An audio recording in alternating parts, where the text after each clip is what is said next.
Global Game Jam tikslas, manau, kad žmonės susipažintų su vieni kitais, kad žmonės, kurie turi aistrą žaidimų kūrimui arba galbūt niekada to nėra bandę, susirinktų į vieną vietą ir bandytų sukurti žaidimus. Tai iš tikrųjų šitas Game Jamas yra žiauriai svarbus, mano galva, visai Lietuvai, nes yra pirmas tokio masto renginys, kai susirinko turbūt per visą Lietuvą.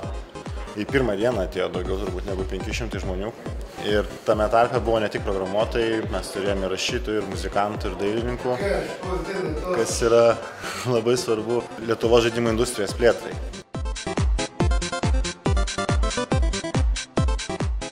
Tikrai renginys pasikeitė, ypač tai jaučiasi šiais metais. Renginys pagausėjo, turime tikriausiai dvigubai didesnį dalyvių skaičių. Renginys vyksta 3 miestuose šį kartą. Tai Klaipėdoje, Kaune ir Vilniuje.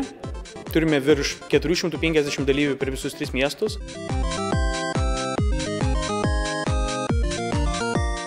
Kalbant konkrečiai apie Kauną, Kaune vyksta Global Game Jamas, tai šis sausio pabaigoje renginys ir tada mes metų eigoje organizuojame dar vieną mažytį Game Jamą, kuriame tiesiog pristatome savo temą kažkokią ir žmonės savaitgalį kuria žaidimus. Tai vienas toksai mini Game Jamas Kaune būna per metus.